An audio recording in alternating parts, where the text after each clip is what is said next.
Bienvenidos a Otra Perspectiva Podcast. Hoy quiero comentarles que seguimos en esta serie de episodios donde hemos estado conversando con la juventud, marcando qué están pensando del país, cómo están viendo los desafíos que se presentan hacia el 2050 y también cuáles son como las acciones que de una u otra manera deberían estarse realizando e impulsando en nuestro país para enfrentar esos desafíos que hemos ido mencionándolos ya de una manera reiterada en este podcast. Hoy quiero comentarles que tengo una invitada especial porque van a conocer ustedes por su historia, una joven muy activa que antes de iniciar el episodio me comentaba, ha estado motivada en generar la participación y tener obviamente un interés por tratar de tener un país distinto. Tenemos como invitada a Andrea Sierra. ¿Quién es Andrea Sierra? Ella es una joven líder trilingüe que básicamente ha enfocado sus esfuerzos en el activismo ambiental, en la defensa de la niñez, adolescencia y juventud. Cuenta con experiencia en diplomacia, en liderazgo comunitario, participación política. Es una apasionada en los temas de igualdad de género, derechos humanos y cambio climático y empoderamiento juvenil. Y en el año 2024 ganó el reconocimiento de Joven Inspiración Guatemalteca. Me nominaron. Te nominaron. Te nominaron. Ok, correcto. Y ha sido premiada como oradora. Dentro de su proceso de formación, hay que comentarles, está por graduarse este año de secretaria bilingüe.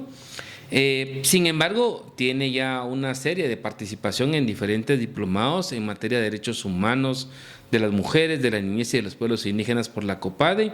De igual manera, es voluntaria de dos entidades en particular a nivel internacional en nuestro país, que generan promoción de derechos a la niñez, a la juventud, a la adolescencia, también en la dinámica ambiental y el tema del cambio climático, que es un tema en el cual también Andrea ha participado.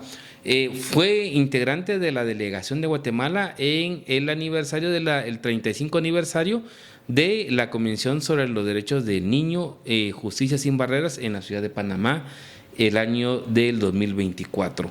De igual manera, ha participado en diferentes conferencias locales sobre el tema de cambio climático y en cuanto al tema de su participación en diferentes conferencias o foros, podemos destacar que ha estado también en el tema del Parlamento de Mujeres Políticas del Parlamento Centroamericano, en el Foro Guatemalteco de Mujeres en Partidos Políticos, en el Foro Internacional de Migración de la Fundación Naumann, en el Encuentro Centroamericano de Líderes Jóvenes para el Acceso a la Información o por el Acceso a la Información, el Acuerdo de Escazú, en el año 2024, así como también en el Congreso hacia la rendición de cuentas de la violencia armada en Guatemala en octubre de 2024. Y también en el Foro Internacional Retos y Oportunidades de la Migración, siempre por la Fundación Friedrich Naumann.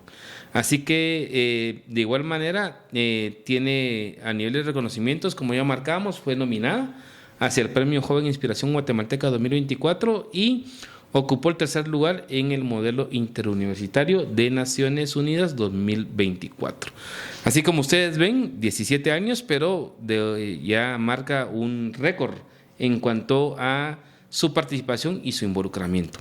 Y por eso la hemos invitado, es la más joven de esta serie de procesos que estamos conversando con jóvenes, precisamente para poder conversar qué están pensando, cómo ven el país, que yo creo que es un tema bastante esencial de cara a los desafíos de las próximas décadas. Entonces, Andrea, un gusto conocerte. Mucho gusto. Te agradezco por haber aceptado la invitación. ¿Cómo te encuentras? Bien, me encuentro bien. ¿Y usted cómo está? Aquí, mira. Primero, emocionado por conocerte, por la referencia que me han dado en cuanto al tema de tu experiencia y de tu liderazgo. Y creo que es importante, yo te comentaba al inicio, ¿verdad? Nuestro país tiene una serie de desafíos, tiene una serie de limitaciones, también tiene muchas oportunidades. Sin embargo, como que tenemos una posibilidad de que no terminamos de completar procesos o periodos y hacemos a veces las cosas a las medias y no se complementan, no se terminan, y por eso es que estamos siempre como en círculos viciosos. Aquí la pregunta un poco, Andrea, es que, como te decía, en el contexto, Guatemala está empezando a envejecer y por lo tanto está marcando una serie de desafíos. Es tu generación la que va a tener básicamente el control del país en los próximos 20 o 25 años. Correcto. Pero hay una serie de limitaciones, hay una serie de oportunidades también que digamos se necesita por parte de la juventud.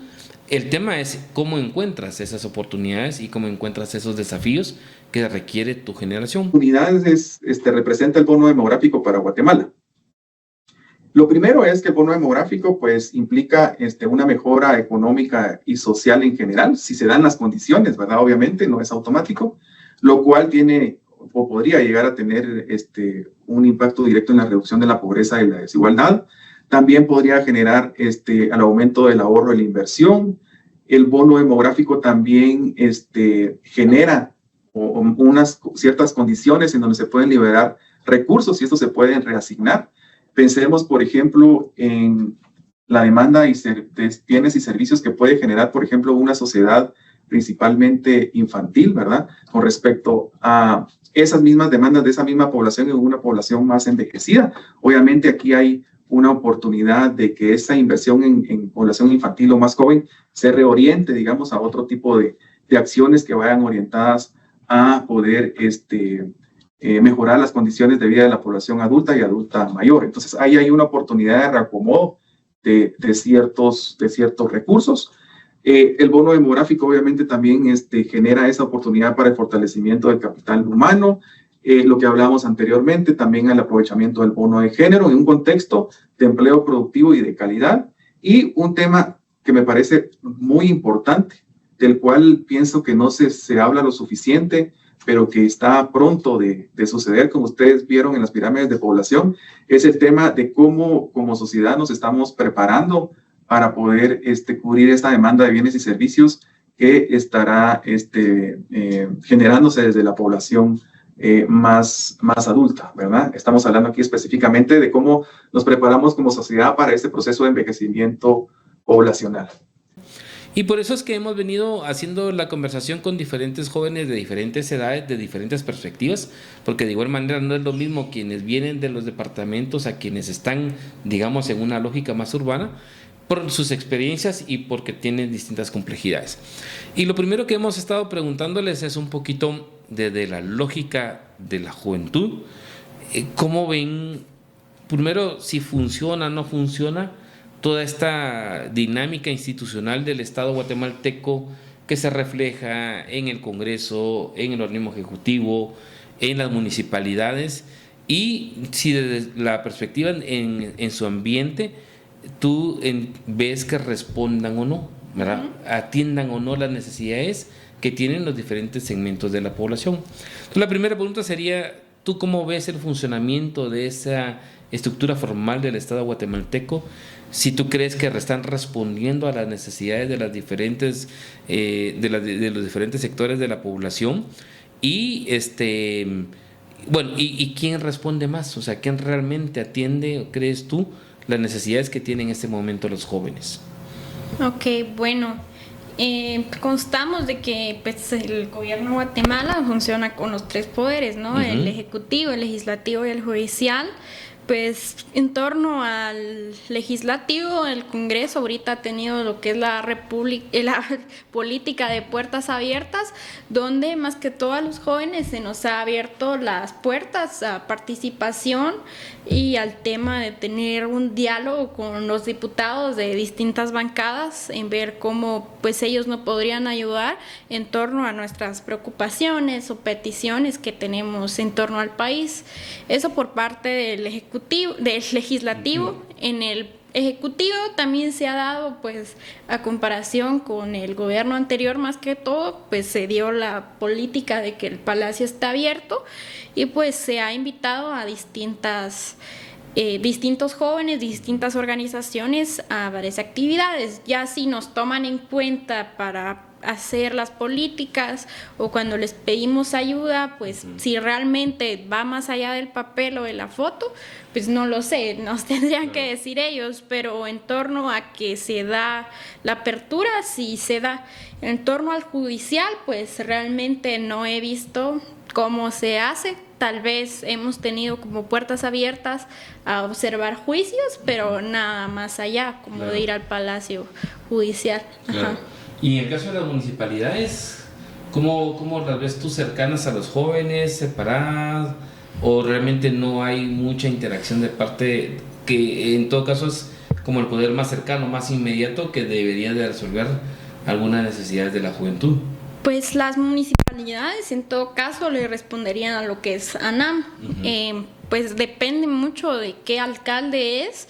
En algunos lados sí se da el acercamiento, en otros lados pues están totalmente cerrados a esta participación. Entonces está como un poco difícil la pregunta porque son muchísimos municipios y pues son algunos los que dan la oportunidad y son mucho más otros los que no dan este acercamiento.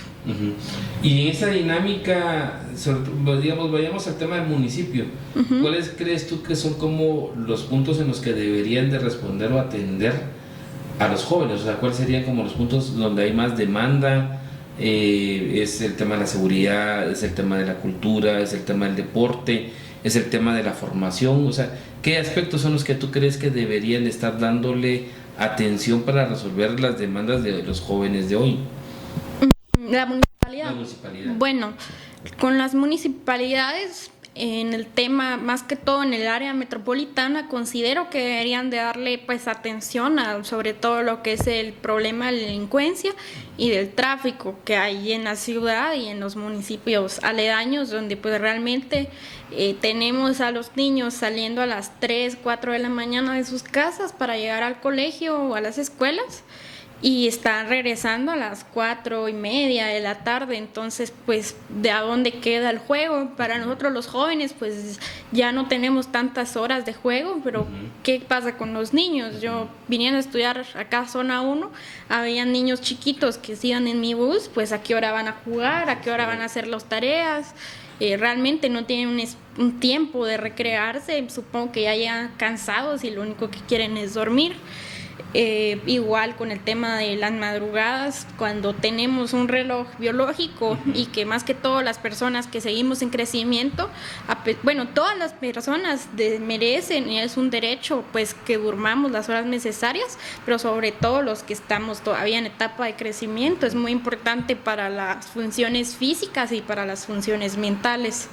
Entonces pues se consideraría que es una petición que necesitaríamos por el área metropolitana, aparte de la seguridad, ¿no? Que pues a veces es muy importante en el tema de mandar a tus hijos o no a estudiar, a dónde los vas a mandar, el tema de áreas recreativas, por ejemplo las canchas, el deporte, que al final el deporte es muy importante porque se crean ambientes sanos, no solo de recreación, sino de actividad física, que es vital para nuestra salud física, también para nuestra salud mental, sino que con eso se evita que los jóvenes y los adolescentes se vean involucrados en maras y en pandillas. Entonces, por parte de seguridad necesitamos sentirnos seguros para ir a los espacios recreativos, a los parques, a las canchas, ir a las escuelas, a los colegios y involucrarnos más en actividades extracurriculares. Entonces, pues más que todo eso se les pediría a las municipalidades.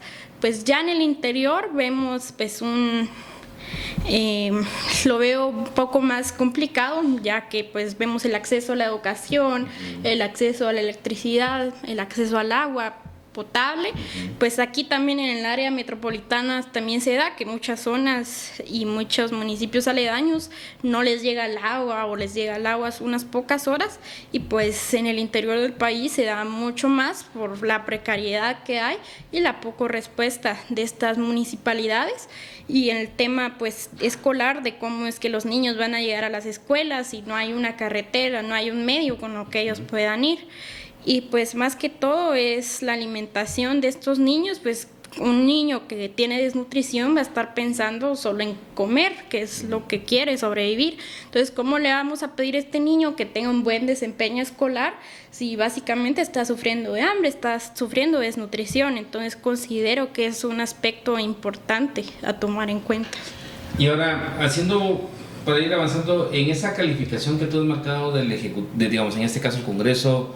Hoy hay una legislatura que marca políticas abiertas, el tema del Ejecutivo hace alguna serie de políticas y programas sobre el tema de la juventud, las municipalidades, pero también hay otros actores, por ejemplo el tema de las iglesias o el tema de las ONGs. Si yo te dijera, califiquemos el nivel de efectividad en que le responden a la población de 1 a 10, ¿en cuál calificación le darías tú, por ejemplo, al Congreso, en atención al tema de las demandas de jóvenes y de la población en general? Bueno, al Congreso del 1 al 10, pues tomando en cuenta esta legislatura, más que todo cuando estuvo la presidencia de Neri Ramos, pues hubieron bastantes foros, bastantes espacios, tal vez no tan conocidos, o sea, se hizo la publicación, tal vez unos no les llegó, pues por la parte se intentó dar como bastante difusión, entonces consideraría un 7, 7.5, porque pues una cosa es abrir las puertas, que participemos, y otra cosa es que realmente tomen en cuenta y resuelvan las peticiones. Y a nivel del gobierno, del presidente, ¿cuál sería la calificación que tú le otorgarías? Bueno, con el Ejecutivo, sobre todo dependiendo también mucho del ministerio. Por ejemplo, el Ministerio de Ambiente y Recursos Naturales pues ha tenido bastante acercamiento en lo que es la juventud y la representación de las juventudes en torno a las políticas ambientales, lo que es la ley de aguas, etcétera. Entonces, pues ahí ha habido cierta apertura también en la Conred, pero no obstante en todos los ministerios, ¿no? Por ejemplo, yo estoy trabajando una reforma al CNB, que la yo intentando que se haga desde 2024, y pues hasta este año tuve como un acercamiento con la ministra, o sea, fueron 3 años para poder tener este acercamiento, y pues estamos en espera de que se pueda hacer esta reforma al CNB. Entonces dependería mucho de los ministerios. También la Conred ha abierto bastantes espacios para no solo la juventud, sino también para la niñez y la adolescencia, que muchas veces nos dejan de lado. Se han abierto espacios para conformar la política nacional y la prevención de riesgos de desastres, que es en lo que yo he participado, donde sí se tomaron en cuenta las decisiones. Fueron 8 consultas en 8 regiones del país, y todo esto se llevó a una reunión nacional donde se presentaron todos estos resultados, ¿verdad? Entonces, pues dependería mucho de qué secretaría y de qué ministerio, pero le daría un 6 al Ejecutivo. Claro.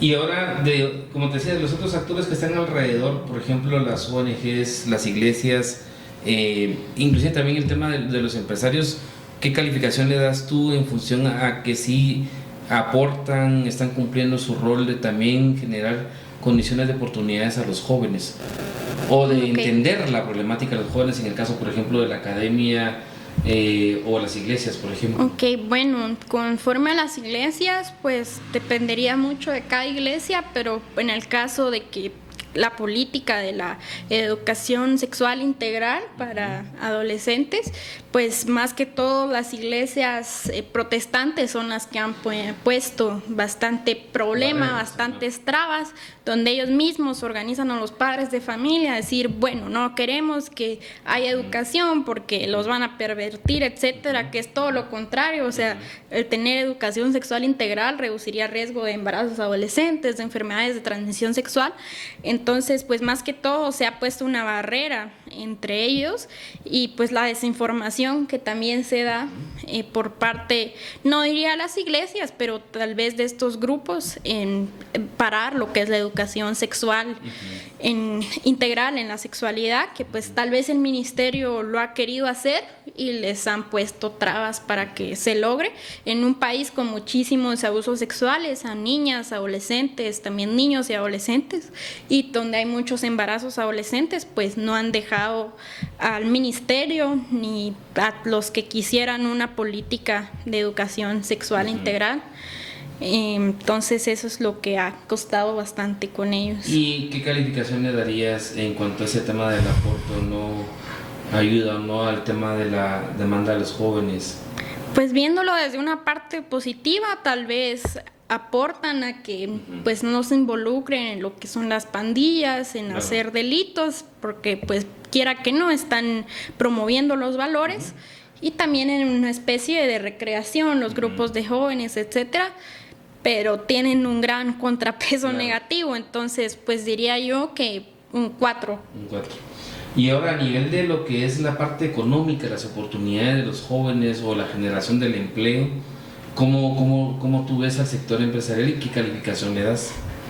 Bueno, eso es un poco más complicado porque pues estamos ahí de que nos piden, bueno, un trabajador de 20 a 25 años, pero que tenga 10 años de experiencia. O sea, no sé realmente cómo quieren que se cumplan estos requisitos.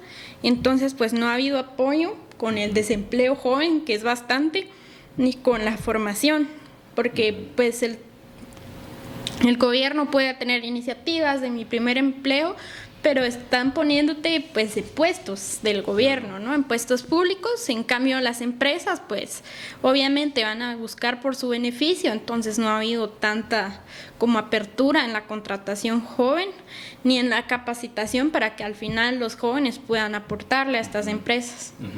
¿Y qué calificación le darías en este caso en general, aunque no podemos marcar todo específicamente sectores, pero en general a todo ese sector económico, en cuanto a atender esa demanda, ¿en qué rango los calificarías a ellos? En un 4 tal vez. 4. ¿Y las ONGs?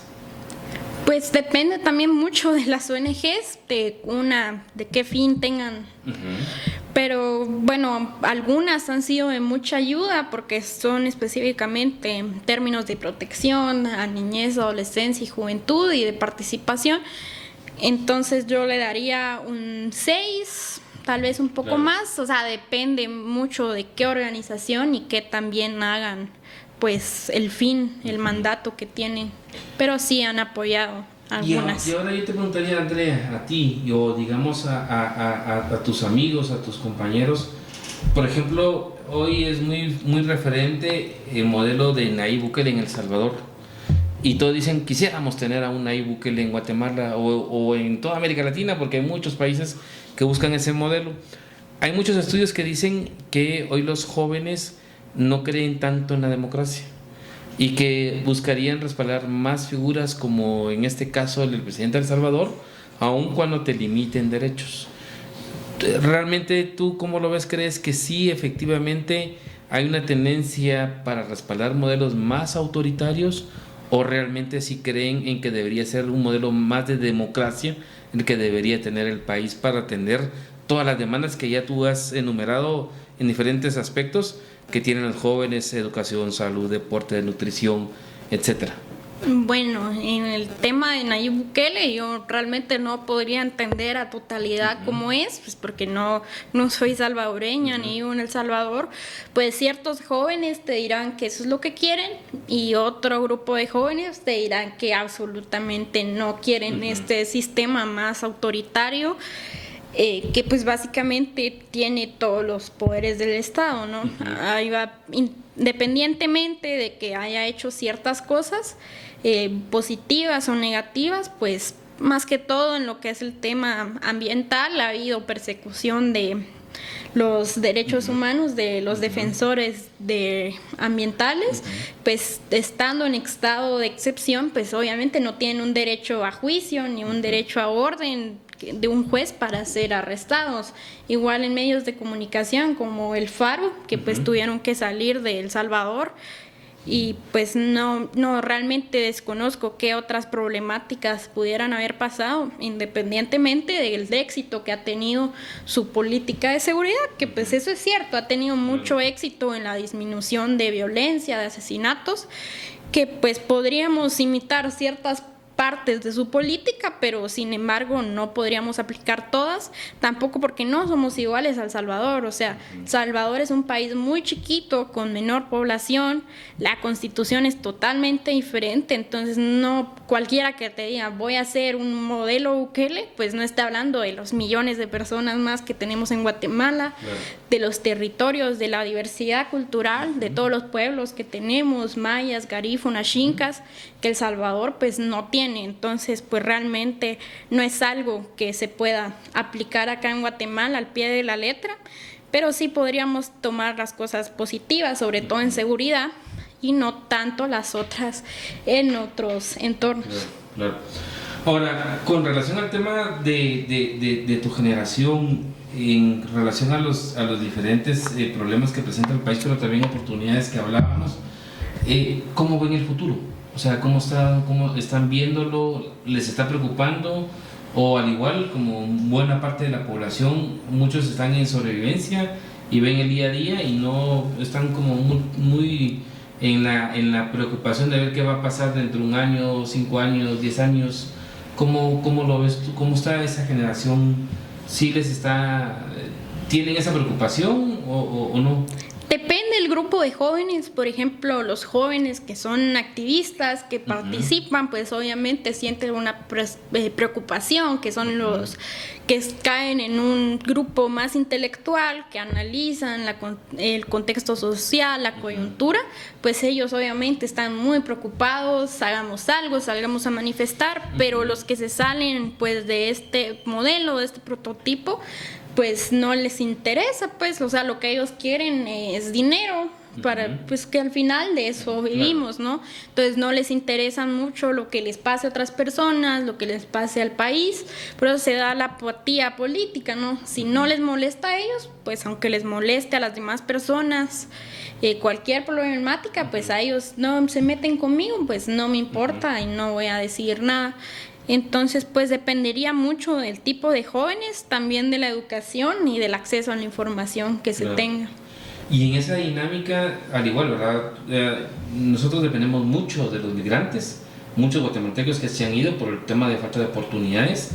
El país sobrevive por las remesas que envían, no es tanto por la generación del trabajo y la producción que hay en Guatemala, sino por las remesas.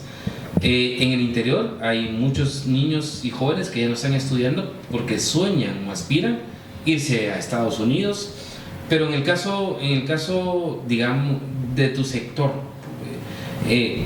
muchos jóvenes se ven en Guatemala o también están en esa dinámica de querer migrar.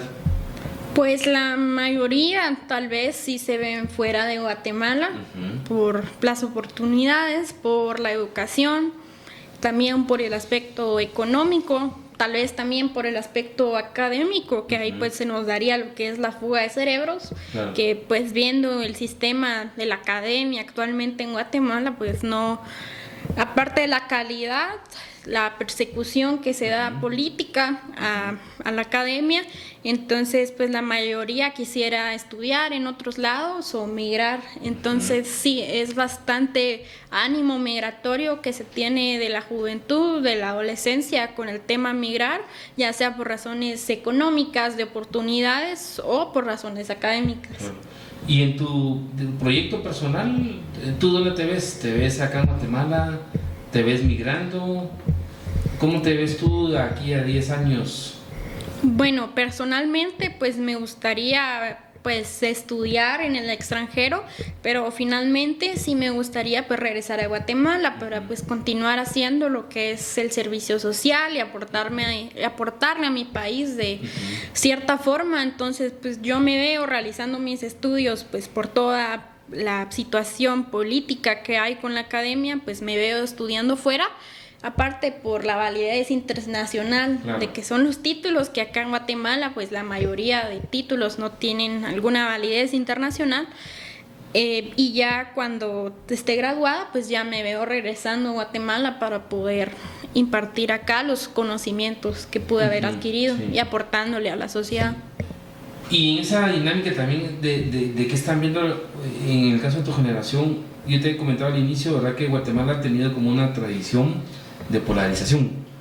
Pasamos en el proceso final del siglo XX con el tema de un conflicto armado que dejó más de 200,000 muertos y mucha gente desaparecida, mucha gente desplazada internamente en el país.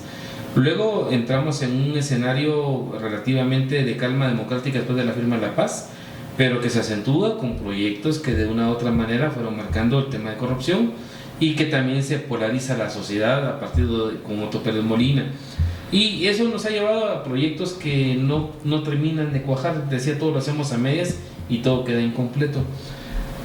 Y se ha marcado ese tema de la polarización, pero la pregunta es digamos, en tu generación, y que hay una proyección que en ciertos segmentos de la juventud, y esos elementos de la ideología, por ejemplo, no polarizan, sino que hay un respeto, pero no es un tema que te obstruya o no la plática o la articulación o ver cosas distintas o comunes. El tema de, por ejemplo, este proceso de identidad sexual, ¿verdad? Que también es otro referente, o alguna dinámica que también esté vinculada, por ejemplo, hay muchos jóvenes hoy también que ya no quieren formalizar familia, ¿verdad? Y que eso también tiene que ver con un factor del bono demográfico que te hablaba al inicio. ¿Importa esos temas a los jóvenes de hoy o ya no? ¿O ya es un tema de los viejos, de los papás, y ya es otra perspectiva que también pudiera servir para generar como puntos en común de gente que piensa distinto, pero que el país necesita acuerdos hacia los próximos 20, 25 años? Correcto, bueno, depende también de muchos jóvenes. Bueno, diría yo que dividamos la juventud en 3 grupos.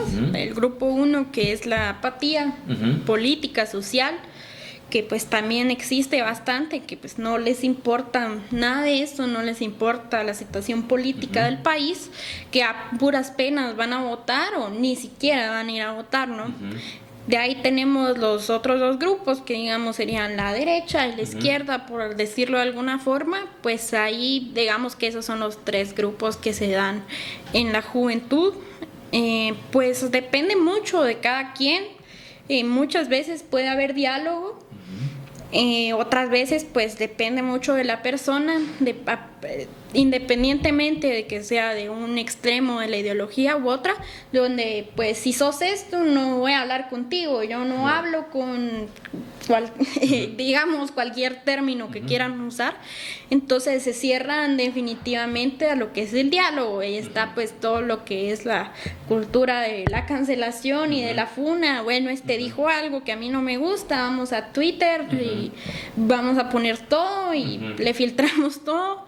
Entonces pues eso se da bastante y pues no realmente por esas redes pues es muy difícil tener un diálogo pacífico donde realmente se llegue a algo y no realmente solo quiera discutir por discutir. Entonces depende mucho de la persona, no tanto de la ideología, pero si ya estamos en los extremos, muchas veces en estos extremos pues no están dispuestos a dialogar con el otro. O sea, los de derecha te dirán que sos un zurdo comunista que quiera hacer cualquier cosa, y los de la derecha y los de la izquierda te dirás que pues sos muy de derecha, que estás en contra de los derechos humanos, etcétera. Entonces pues ahí se da como bastante choque. Lo que tú mencionabas, la polarización, pues tal vez no en Guatemala, pero en el mundo ha habido bastante polarización en los últimos años. Pues lo podemos ver en los debates presidenciales. Por ejemplo, antes de la llegada de Trump, pues mantenía más un respeto entre los candidatos. Digamos, cuando el tiempo de Bush, etcétera, tenían más respeto entre ellos, no se insultaban, no decían todas las barbaridades que se dicen actualmente. Y pues en Estados Unidos pues pasó eso y lo comenzaron a copiar pues en todos los lados del mundo. Y ahorita vemos en Guatemala como los debates presidenciales, no solo en Guatemala, en todos los países de Latinoamérica, me animaría yo a cómo se insultan, se dicen de todo. Entonces pues se ha dado una polarización global, no solo a Guatemala. Tal vez ya no es por los puntos del conflicto armado interno, de lo que es la guerrilla y los militares, etcétera, sino por otros temas como tú los mencionabas de ideología. Pero Andrea, ¿tú cómo crees que debería de suceder para que ese tipo de no hacer la polarización, digamos, no sea tan determinante para no avanzar como país? Porque al final de cuentas estamos en un proceso de balance, ¿verdad? En un momento gobierna gente de derecha, luego va con la gente de izquierda, luego se da el cambio, entra gente de izquierda con el tema de la derecha, y al final de cuentas eso es lo que ha ocurrido en el caso del país, ¿verdad? Aunque no está claramente identificado en esas posiciones ideológicas, manifiestan algunos temas de esas ideologías, pero es lo que ha hecho que no avancemos. ¿Qué crees tú que debería de suceder de aquí a los jóvenes, a las próximas 2 o 3 generaciones, para tratar de encontrar acuerdos? Y que eso no sea una limitante para que podamos salir avante como país. Pues sobre todo diría yo que necesitamos estar abiertos al diálogo, porque si al final tenemos cosas en común y acuerdos que necesitamos hacer por lo que queremos, que digamos sería el bien de Guatemala como país, al pueblo de Guatemala, pues deberían de haber acuerdos, ¿no? Porque si al final ese es un mismo fin, pues se debería de trabajar juntos. Un tema muy importante es que las redes sociales pues muchas veces te radicalizan, te ponen en un aspecto de la polarización y pues muchos medios pues están ciertamente comprados, no solo nacionalmente, diría yo que mucho más internacionalmente, que están comprados por cierto país o por cierta agenda. Entonces pues más que todo se da ahí la influencia y pues no estás viendo el otro lado de la moneda. Entonces, pues que haya una buena información, que mires ambos lados, porque en los mismos medios de comunicación, si vas a ver un medio de comunicación más de izquierda, pues te sale una noticia con un contexto diferente, las palabras son diferentes, aunque se trate de la misma noticia. Un medio de derecha, pues igual te lo plantea diferente, aunque al final estén hablando de la misma noticia, ¿no?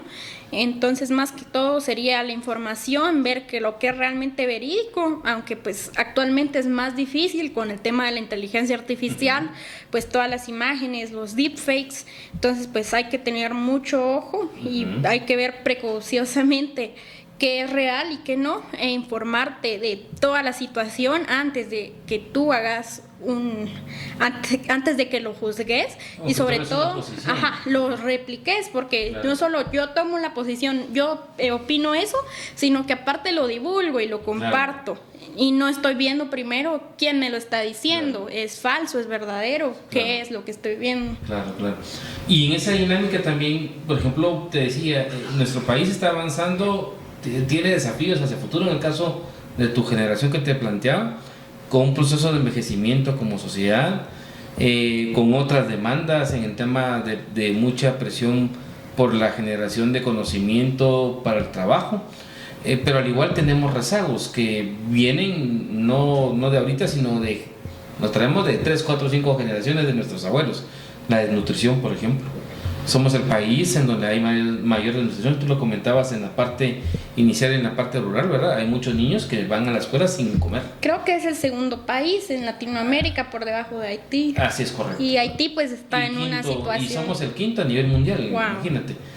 Pero entonces decía, el tema de la nutrición. El otro tema es la educación, porque todos hablan de la educación, pero nadie te dice que, digamos, hay una baja cobertura de niños y jóvenes que siguen educación básica y diversificada, ¿verdad? Y que desde el 2010 organismos internacionales habían pedido la universalización del 100% de ese segmento de población de jóvenes, pero no están estudiando porque no hay oportunidades tampoco del Estado y es más privado. Y por el otro lado tienes también, digamos, que no son las mismas oportunidades quienes nacen, por ejemplo, en la ciudad de Guatemala o en los municipios alrededor, a quien nace, por ejemplo, en Chajul, en Quiché, o quien nace en Dolores, Petén, o sea, marcan las diferencias. ¿Tú crees que en el caso de tu generación, de tus amigos, de tus compañeros, sí les preocupa esos temas, sí les interesa, sí hay conciencia para resolverlo, o de igual manera está ahí, pero tampoco me motiva, tampoco me golpea de si tenemos que cambiar o no esa situación?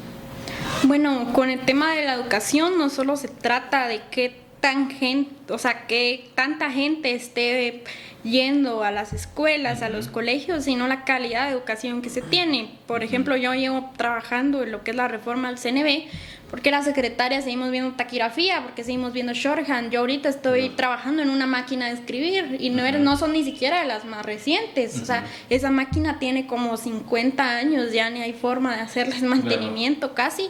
¿Y qué está haciendo el ministerio? O sea, ahorita están trabajando en una reforma, queremos creer, pero ¿qué hicieron los demás años? O sea, ¿por qué seguimos en esto? ¿Qué hicieron los otros gobiernos?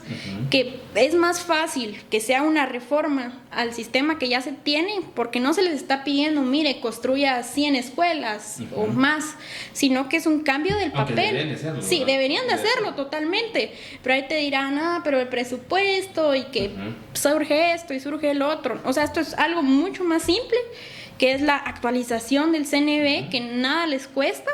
O sea, yo tuve libros que tienen información del 1961, entonces, ¿en qué forma van a competir los profesionales guatemaltecos con profesionales pues internacionales de otro país? Al venir una escuela, una empresa internacional que saben tus trabajadores al invertir en Guatemala, pues ¿qué les van a decir? Saben trabajar en una máquina de escribir, pero saben inglés, ¿de qué me sirve que sepan hacer esto? Y muchas cosas más. Por ejemplo, el shorthand lo tenemos que aprender, que es la taquigrafía en inglés. Mis compañeras ni siquiera hablan inglés, o sea, claro, ¿cómo les vas a pedir que aprendan un lenguaje en signos de un idioma que ni siquiera manejan? Y el inglés lo tenemos totalmente rezagado. Lo importante es que cumplas con tus planas semanales y que a la hora del examen sepas hacer los signos. Si sabes inglés, pues ¿qué me importa? O sea, es mucho más fácil el examen de shorthand que el examen de inglés. Claro. O sea, es totalmente opuesto lo que se está haciendo. Entonces, pues realmente, ¿qué estamos haciendo? Y aparte la construcción de las nuevas escuelas que están en condiciones de tener agua, de tener electricidad. Justamente hay una iniciativa de ley que es la 6001, que se ha trabajado con grupos de jóvenes actualmente, que estamos trabajando, que es la aplicación de laboratorios de tecnología, de computación, claro, y la implementación de los cursos del idioma inglés para que realmente salgas preparado. Pero con las carreras que tenemos, nosotros las secretarias no recibimos ciencias naturales, no recibimos ciencias sociales, no recibimos matemáticas, no recibimos casi que nada, no recibimos computación. Entonces, ¿qué realmente vas a saber? O sea, estos ciudadanos que estás formando, que dejaron de recibir ciencias sociales en tercero básico, pues ¿qué van a saber al final, a la hora de ir a votar? Y ya nos toca votar. O sea, ¿qué realmente estamos haciendo con esta calidad educativa? No solo la falta de educación, sino los que pues supuestamente están recibiendo educación, ¿qué clase de educación están recibiendo? O sea, ¿qué les estamos enseñando? Y si la persona pues no tiene la iniciativa de ser autodidacta, pues se va a quedar con lo que les enseñan y con lo que les dan. Bueno, ganaste el año, ahí está, los pasamos y ya, adiós. Claro. Estamos graduando tanates y tanates de jóvenes así, ¿y qué van a saber realmente? Es la pregunta. Y que eso tiene después un tema de efecto en la universidad, porque también es pocos que entran y los que están ahí también, frente a esas debilidades de la formación, también, digamos, tienen muchas limitaciones para finalmente poder salir. Pero, y eso, ya que me acabas que también es un tema prioridad, el tema, por ejemplo, con el tema del hambre, la desnutrición, ¿crees que sí les importa y que tengamos que resolverlo, o ya se da por hecho de que así es el país y así hay unos que tendrán oportunidad y hay otros que no?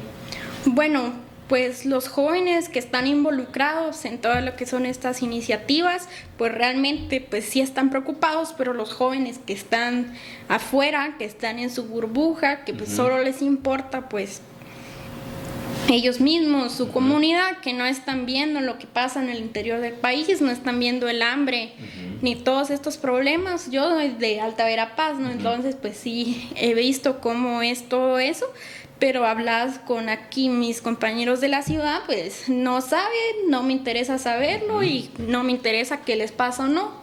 O sea, ellos que no son igual que yo, o sea, hasta allí se va la discriminación. Pues ellos son menos que yo, a mí que me va a importar una persona que es menos que yo. Entonces, pues desde ahí se da lo que es la apatía, cuando al final son tus mismos connacionales, son tus ciudadanos, con ellos compartís país y aparte de ser connacionales, pues son personas. Y pues realmente si estás fuera de una conciencia social, digamos, de tener el conocimiento y de querer cambiarlo, si estás fuera de eso, pues se da una apatía. No me importa y pues no voy a hacer nada para cambiarlo. Y de los actores que están en la política hoy, que de una u otra manera también son como parte responsables de ir ayudando a solventar estas situaciones que tú has marcado, Andrea, ¿ves actores que estén involucrados, actores jóvenes, o falta que haya más actores jóvenes que se involucren y que tengan acceso a llegar al Congreso, a llegar al gobierno, llegar a las municipalidades, para empezar a resolver estos problemas también que tiene la población en general y los jóvenes en particular? Pues sí hace falta, o sea, sí hay jóvenes dispuestos a participar, que están preocupados, pero es falta de apoyo y no es lo mismo un joven de acá de la ciudad que puede ir a todos estos foros, a todo esto, que a un joven del interior. Digamos, un chavo de Petén le puede quedar a 12 horas venir acá a la capital, aparte del tiempo, de los recursos y todo eso. Entonces, pues sí hace falta mucha participación juvenil y mucha participación adolescente y de la niñez también, porque al final ellos votan, ellos deciden por leyes que no les van a afectar a ellos, sino que nos afectan a nosotros. Y es un derecho estipulado en la Convención de los Derechos del Niño, que el niño tiene que tener, o sea, tiene que poder opinar en cualquier política o en cualquier decisión que le afecte. Y realmente no hacen las consultas, no le preguntan, mira, ¿qué eres esto? O sea, eso se da desde los juicios por custodia, por abuso, etcétera, donde el juez no le pregunta al niño qué es lo que él quiere, hasta ya algo mucho más grande, que es la formación de políticas. O sea, es muy poco los que se preguntan, realmente yo estoy decidiendo, pero ¿qué quieren los niños? ¿Qué quieren los adolescentes? Son muy pocos los que preguntan y al final terminan siendo las políticas y las decisiones cuando realmente no saben qué quieren los niños, qué quieren los adolescentes y qué quieren los jóvenes. Entonces, pues diría yo que sí, falta e importa mucho la participación de los jóvenes. ¿Y en la actualidad algún actor político joven con que sientas que te representa, hay o no lo hay? Pues muy escasos, tal vez uno me puede representar en alguna iniciativa y no me puede representar en otra. Entonces sí diría es muy escaso realmente el joven que te llega a representar. Y en sentido contrario, ¿qué joven o de los líderes jóvenes que tú que has conocido en este mundo creerías tú que debería estar en el espacio político y que no lo ves y que te gustaría que fuera parte de alguna de las posiciones en las que hemos hablado, Congreso, Ejecutivo, organismo judicial o municipalidad, que estuviera dirigiendo a quienes tú mirarías o te gustaría que estén como actores políticos? Pues no te podría decir ningún nombre porque a la vez son muchos y a la vez también son pocos lo que realmente, o sea, son muchos los que nos podrían aportar en ciertos temas, pero son pocos los que tienen toda la información que realmente puedan entrar de una manera integral en estos temas. Entonces no te podría decir nombres, pero te podría decir más o menos las aptitudes, que pues es que esté informado, que tenga una conciencia social de lo que es realmente el país, que necesita el país, el tema de la formación educativa, el tema social, el tema político, de la corrupción, y alguien que realmente tenga valores y principios y pues que no se deje comprar por cualquiera de la clase política. Y en ese escenario, ya tú lo has dicho, en menos de un año estamos en elecciones. Correcto. Y bueno, más o menos independientemente de las encuestas que hay, te marcan ahorita que hay alrededor de 4 actores políticos que son los que en teoría estarían en la lógica de buscar el relevo del presidente Arévalo. Y ahí está más o menos en el orden Sandra Torres, Carlos Pineda, Roberto Arzú, Nelly Ramos. ¿Cómo los ves a ellos? ¿Te identificas, te representa alguien de ellos o crees tú que deberían ser otros actores los que podrían tener en un momento determinado la posibilidad de buscar el relevo del presidente Arévalo? Pues totalmente serían otros actores. Tal vez el más salvable de todo este conjunto sería Nelly Ramos, pues por su política que he visto del Congreso abierto, pues lo ha hecho bien y lo ha hecho bien como presidente del Congreso. Pues me queda un poco de duda cuál fue su participación realmente en el gobierno de Jimmy Morales, sobre todo con el tema de las niñas del hogar seguro. Habría que preguntárselo, indagar más en cuál fue su posición. De ahí, por ejemplo, Suri Ríos, Sandra Torres, que ya llevan años y años. Carlos Pineda. Sí, bueno, tal vez, bueno, es muy difícil. Alguno estará mejor que otro. Sí, pero digo, el tema es porque al final, el asunto está que al final siempre terminamos en el menor o el menos peor, ¿verdad? Pero el punto es que al final de cuentas siempre estás en esa posibilidad de que no necesariamente es el idóneo. Y por eso, pero creo que es importante porque también es lo que tú decías, ¿verdad? Los jóvenes tienen que hablar. Sí. Y ahí la lógica es que en el proceso electoral, te comentaba, hay 2.7 millones de jóvenes que no están empadronados. Y que todavía, si estuvieran en el padrón, yo te decía, una candidata para pasar a segunda vuelta sacó 400,000 votos. Y si logras que hubieran todos los jóvenes, independientemente de sus posiciones ideológicas, pero que saben que es necesario cambiar a todos estos actores que no te representan, con que lograr empadronar 700,000 o 1,000,000 de jóvenes, que obligaras que el Tribunal Supremo Electoral hoy lo haga de forma electrónica y no de forma de ir físicamente a que tengas esa calidad, podrías cambiar completamente el escenario político con otros actores. Sí, bueno, el tema de la digitalización es un tema muy importante, ya que aparte es mucho más barato. O sea, en Estonia es casi todo, es un sistema electrónico, uno se puede casar en línea, todo se puede hacer en línea, y pues precisamente Ucrania fueron los que adaptaron el sistema de Estonia, pues por la guerra, sobre todo, por ejemplo, a la hora de casarse con los soldados para obtener los beneficios de ser esposa o esposo de algún soldado, pues se casaban estando uno en un lado, otro en otro lado. Entonces, pues no creo que necesitemos una guerra para poder adaptar lo que es la digitalización. Afortunadamente no estamos en un proceso así, pero sí es necesario que se haga la digitalización porque es más fácil que tú acceder a ella, porque es más barato. Al final nosotros somos los que pagamos los impuestos, pero pues ellos lo administran, es mucho más barato y podrías usar esos fondos para otra cosa en vez de tenerlo todo en papel, que sea de una manera electrónica.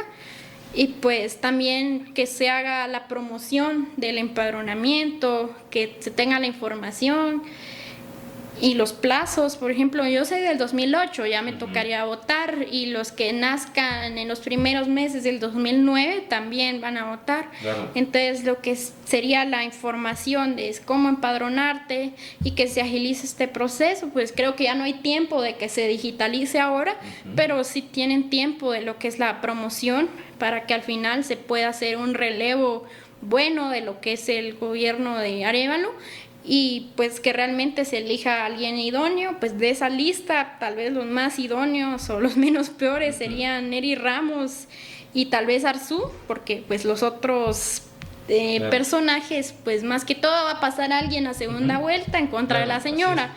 ¿Quién va a ser? Pues tenemos que ver quién va a ser el que pase segunda vuelta al final. Sí, correcto. Bueno, y ya como para ir finalizando, Andrea, los desafíos hacia el futuro, ¿cómo lo ves tú? Uno, ¿cómo logramos que haya más participación de jóvenes en la política también? El tema del envejecimiento, que es un tema que le va a tocar que vivir a tu generación. Ya está pasando. Si creías que la sobrepoblación sería la próxima crisis mundial, pues te equivocas. La próxima crisis será el colapso de la población en el planeta debido a las bajas tasas de natalidad, lo cual representa un riesgo aún mayor para la civilización, tal cual lo declaró Elon Musk. Y sí, Corea del Sur es un claro ejemplo de esto. Imagina un Corea del Sur futurista, líder de innovación, cultura pop, pero con calles muy silenciosas y parques vacíos. Y aunque esto fácilmente podría sonar como el inicio de una película de ciencia ficción, esto es completamente real. Ahora, ¿qué se podría deber este silencio causado por la ausencia de personas? Bueno, en el año 2020 Corea del Sur enfrentó un fenómeno muy extraño. El número de defunciones superó al de nacimientos. A partir de este año la tasa de fecundidad del país ha caído a niveles críticamente bajos. De hecho, el año pasado se redujo aún más, llegando a un índice de 0.72, o sea, menos de un hijo por mujer. ¿Qué quiere decir esto? Que Corea tiene la mitad de hijos que en cualquier otro país. Ahora, actualmente las familias coreanas se enfrentan a una difícil decisión: priorizar sus carreras o dedicarse a la crianza de sus hijos. Se ha evidenciado una baja en la cantidad de inscripciones que se han realizado de nacimiento, si tomamos como referencia el año 2020 al año 2024. Esta baja en la cantidad de inscripciones se evidencia más en el año 2024. La funcionaria de RENAP explicó que desde el año pospandemia, 2021, se ha evidenciado un descenso principalmente de 2023 a 2024, con 42,000 casos, y si se compara 2023 con lo que va de 2025, con más de 60,000 nacimientos menos. Con el tema ya hablamos de la migración y el tema del envejecimiento. ¿Qué crees tú que debe pasar en el país? Y de igual manera en cómo mejoramos la calidad de vida, el mayor acceso de oportunidades en educación y en salud a la población en el país. Bueno, con el tema del envejecimiento, si los políticos que están ahora toman las decisiones necesarias para mejorar la calidad de vida, pues las mujeres van a decidir a formar una familia, porque al final pues estamos nosotras en todo nuestro derecho, de nuestra autonomía, porque al final somos nosotras las que llevan el proceso de la gestación. Entonces, si mejora esta calidad de vida, los derechos de las mujeres, que muchas veces se da la violencia obstétrica, de pues las episiotomías que no son necesarias, cómo se atiende el parto, sobre todo en la salud pública, o sea, realmente da mucho miedo, aparte de lo económico y de la calidad de vida. Eso afecta mucho en que las familias, en que los jóvenes queramos empezar una familia o no. Entonces, sobre todo si pues no quieren ver lo que es el envejecimiento y que haya otra vez natalidad, pues lo que necesitan primero es mejorar la calidad de vida. Y pues ¿cómo mejoraríamos la calidad de vida? Mejorando la educación, mejorando la salud, mejorando lo que es la situación de derechos humanos, el acceso a la comida, el acceso al agua, a la electricidad, que al final son derechos básicos. Entonces, lo que necesitamos para la natalidad es tener mejor calidad de vida y sobre todo unos mejores derechos para la mujer, para que no sea violentada en el tema del embarazo y en el tema del parto, que es sobre todo lo que afecta más a la decisión de hacer una familia. Claro, es una unión, ¿verdad?, entre este proceso de tener las oportunidades de mejora de un sistema, pero también los derechos, ¿verdad?, que tiene el tema de la calidad de vida. El tema de la corrupción, ¿importa o no importa? ¿Marca un desafío de poder avanzar o de retroceder? ¿Cómo lo ven? Importa muchísimo, o sea, vemos nada más con que fue la toma de la USAC por formas pues no democráticas, pues que se dio la usurpación, y viendo la USAC que es básicamente como un pulpo que tiene poder en muchísimos poderes del Estado, que es un caso único a nivel internacional, como una sola universidad pueda tener tanto poder, influencias en el sector público, pues solo estamos viendo cómo en un ente puede afectar en tantas cosas como son los magistrados, a la CC, la elección de la fiscal, etcétera. Entonces la corrupción afecta mucho y tiene muchísimo que ver en el tema de la calidad de vida y en el tema de la progresión que tenemos que tener nosotros para mejorar la calidad de vida y los derechos humanos. Entonces lo que se necesitaría es una reducción de la corrupción que empiece desde el ciudadano y se riegue mucho más allá de nuestras propias acciones y que al final llegue al gobierno y que tengamos personas idóneas, que al final se llegue a la menor cantidad de corrupción posible. O sea, que estas personas que lleguen a tener cargos y que lleguen a tener el poder de tomar posición, de poder tomar decisiones, pues al final que sea difícil comprarlas y que sea difícil que tengan corrupción. Entonces, pues eso sería... Claro. Bueno, Andrea, ya finalizando el tema del episodio y agradeciéndote por tu aceptación, ¿algún último mensaje de algún aspecto que quisieras tú marcarle particularmente a los jóvenes sobre por qué es importante involucrarse, participar? Te dejo ahí el uso de la palabra. Gracias. Bueno, sobre todo es que pues no tengamos miedo de participar. No tengas miedo de participar. O sea, al principio pues sí puede dar miedo, pero hay que intentarlo, y cuando más tiempo pase vas a tener mayor facilidad, mayor conocimiento, mayor red de alianzas, de espacios seguros para que puedas participar, porque al final si tú no lo haces, pues no va a haber nadie que lo haga. O sea, tenemos que tomar la iniciativa de poder hacer el cambio, de movernos y de que realmente las cosas se hagan de una manera correcta y de que ya dejen de decidir por nosotros, que seamos, porque a nosotros no son los que nos afecta al final, que seamos nosotros los que deciden, porque al final pues nos afecta, y que dejen de tomar las decisiones sin tomarnos en cuenta. Eso sería. Ok, Andrea, pues te agradezco por la aceptación y por haber aceptado esta invitación de poder conversar en este capítulo, y decirle a todos los que nos están escuchando a que estén atentos a los siguientes capítulos y episodios que están vinculados al tema de la juventud, y que estén ahí pendientes de las redes sociales para seguirnos escuchando en Otra Perspectiva Podcast.